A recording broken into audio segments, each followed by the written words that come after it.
label de qualité Cocal il y a quand même déjà quelques années. C'était surtout pour remonter l'image de marque de notre secteur de la construction et aussi pour donner aux gens l'occasion de pouvoir mieux s'organiser dans leur société et d'arriver à donner plus de qualité à leur travail.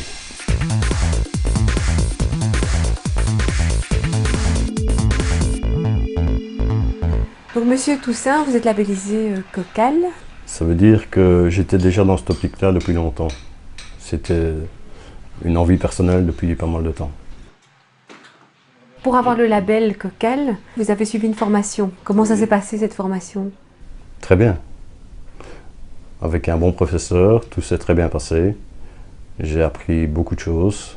Et puis toute une réorganisation au niveau du bureau, sur les chantiers. Et voilà, maintenant ça roule beaucoup mieux.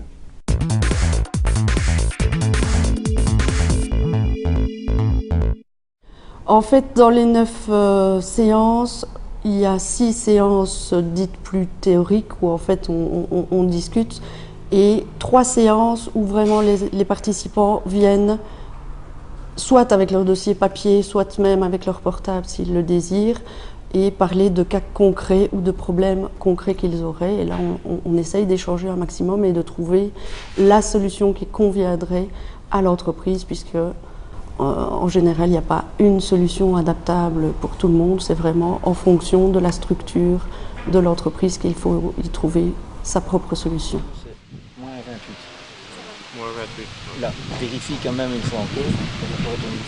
Ce qui est important dans le label qualité Cocal, c'est la satisfaction des clients. Alors comment ça se passe très concrètement? Oui, on s'est rendu compte, enfin on s'en doutait. On avait le problème de travailler à l'époque en tant qu'entrepreneur général avec des sous-traitants.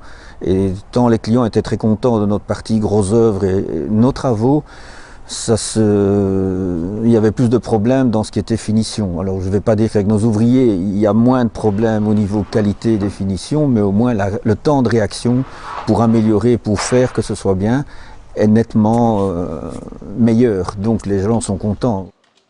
Un meilleur suivi des sous-traitants et des fournisseurs, ça veut dire qu'il y en a certains qui sont écartés? Nettement. Donc on a écarté certains fournisseurs, on le savait intuitivement, mais disons qu'ici ça a forcé la dose, on veut dire, pour certains, des problèmes de qualité entre autres. Oui.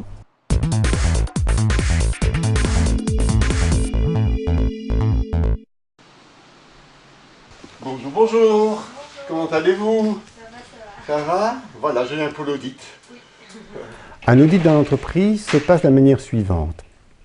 Tout d'abord, à l'issue de la formation, l'auditeur prend contact avec l'entreprise et fixe un audit 3 mois après, où il veut rencontrer bien sûr d'abord en priorité le patron et le responsable qualité. Et par la suite, il va choisir au hasard de son audit 1 ou 2 dossiers sur base des commandes qui sont enregistrées dans l'entreprise. Je vois qu'ici, donc, au niveau des fiches d'amélioration, tu en avais à peu près 9, dont 3 problèmes persistants, le manque d'études en profondeur du bureau de vie soumission. L'auditeur est avant tout un conseiller de l'entreprise et il n'est pas nécessairement un contrôleur. Donc il vient voir si l'entreprise fonctionne bien, lui donne des idées d'amélioration interne pour que finalement, en interne, il puisse appuyer une démarche de satisfaction client. Donc c'est avant tout un conseil, un accompagnement plutôt qu'un contrôle.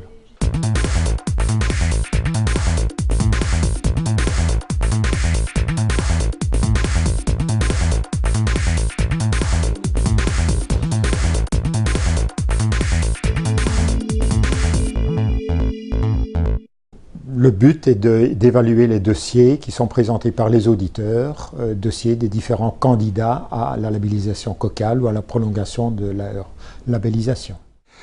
Pour ce faire, le comité va viser à garantir un traitement équitable de toutes les entreprises. Et c'est aussi une manière ainsi d'uniformiser la manière de travailler des différents auditeurs, puisque chacun a ses spécificités, s'accorde plus ou moins à un détail. Finalement, au fil des années, vous avez constaté pas mal d'améliorations dans les entreprises. Quels sont les points qui ont été améliorés notamment? Tout à fait. C'est ce qui nous fait plaisir d'ailleurs, c'est lorsqu'on voit une entreprise après plusieurs années de contrôle, que l'on voit que le nombre de points critiques ou le nombre de remarques passe à 0. Donc là, c'est merveilleux pour nous, c'est merveilleux pour l'entreprise également. C'est la preuve que notre travail est nécessaire. Et nous voyons essentiellement plusieurs points importants. C'est d'abord une amélioration de la relation avec le client, une fidélisation des clients pour certaines entreprises, et une amélioration de la manière de travailler de l'entreprise, notamment dans les perspectives du futur, via les revues de direction qu'elles organisent plus régulièrement qu'elles ne le faisaient avant. Cette revue de direction apporte parce que ça voit les objectifs à poursuivre pour encore améliorer. Bon, maintenant, il ne faut pas toujours aller trop loin, donc à un moment donné, il faut quand même garder certaines limites. Une fois à la fin du chantier, ça nous permet également de voir comment s'est passé le chantier au niveau du prix de revient, du coût du chantier, des relations que nous, on semble avoir eues avec nos fournisseurs, avec nos clients ou avec les co-contractants sur certains chantiers, quoi. Le label Cocal, ça représente un coût pour l'entreprise, il faut financer les prestations d'un auditeur, etc. Mais il y a différentes aides qui existent. Effectivement, il y a différentes aides. D'abord, il y a une aide au niveau de la formation. Par les chèques formation, l'entreprise peut avoir cette formation pratiquement gratuite. Puis alors, il y a une aide qui est financée par la région wallonne concernant, je dirais, le label lui-même. Et donc, s'il rentre les dossiers à temps, effectivement, il peut recevoir un subside qui est significatif par rapport au label lui-même.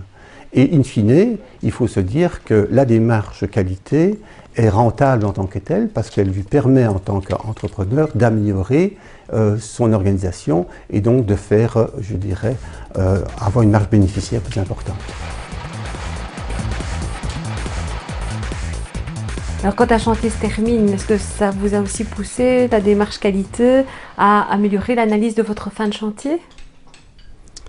Oui, ce qu'on ne faisait pas avant, c'est les débriefings avec les ouvriers en fin de chantier.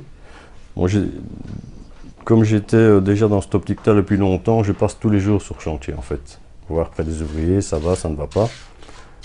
Et maintenant, en plus, on fait un débriefing une fois par semaine, ici, il repasse le vendredi. Et il y a une analyse de tout ce qui se passe, de comment ça se passe avec les clients, les matériaux, tout ça. Un des éléments aussi dans le label et dans la démarche qualité, c'est le contrôle des ressources. Là aussi, qu'est-ce que vous avez pu constater comme amélioration? Mais avant, c'était, je prenais des notes ainsi, on mettait ça dans un classeur. Maintenant, tout ça est répertorié sur Excel et géré par Excel. Donc tout ce qui sort, je sais tout ce qu'il y a comme matériel dans l'ordinateur, quoi. Tout ce que les hommes ont sur chantier, au niveau des camionnettes, c'est pour tout pareil. Je sais l'âge qu'a une machine, si elle a 5 ans, bon, mais il faudrait bientôt la changer. Les camionnettes, c'est des entretiens, c'est pour tout comme ça, quoi. Donc c'est beaucoup plus facile. Et pour le personnel? La même chose. La même chose. Tout est sur tableau Excel, avec leurs compétences. Même la collaboratrice sait qu'un tel, il sait faire ceci ou cela. Celui-là ne sait pas, parce que toutes les coordonnées de l'ouvrier sont prises sur les tableaux. Les coordonnées, les compétences et tout ainsi de suite.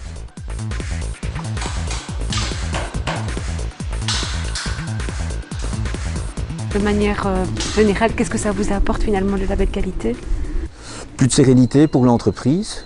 On va dire que les clients, on ne sait pas juger aussi si des clients nous prennent parce qu'on est Cocal. Nous, ce qu'on fait systématiquement au dos de nos devis, on donne notre certification Cocal, on met le petit papier qui explique ce qu'est Cocal. À mon avis, c'est un plus. Mais dire que c'est ça qui apporte à un client, aujourd'hui, ça on ne peut pas le dire. Mais au minimum, nous, en interne, ça nous apporte satisfaction, quoi. Il y a un mieux à tout niveau, hein. Maintenant, un chantier, ben, on prend un dossier, là, tout est dedans, quoi. Vous voyez, avant, ce n'était pas le cas. Tout est dedans, depuis le début jusqu'à la facture de fin et la fiche satisfaction. On prend le dossier, on a tout dedans, quoi. Donc, je trouve ça génial.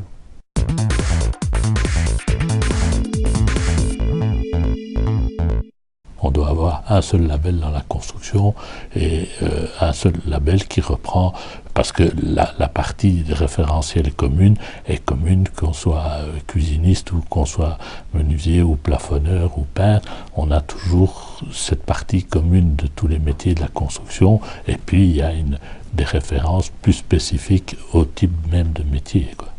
C'est clair qu'il le faut et qu'il faut un seul label. Et là, j'en profite pour aussi dire que notre nouveau gouvernement wallon est très demandeur pour avoir un label de qualité dans le secteur de la construction. Et à ce moment-là, il y aura beaucoup plus. Si notre gouvernement nous impose dans des adjudications publiques ou dans des marchés tels que publics, nous impose d'avoir un label de qualité dans la construction, mais ça va booster les entrepreneurs à pouvoir le faire et ça ne fera que du bien dans le secteur de la construction.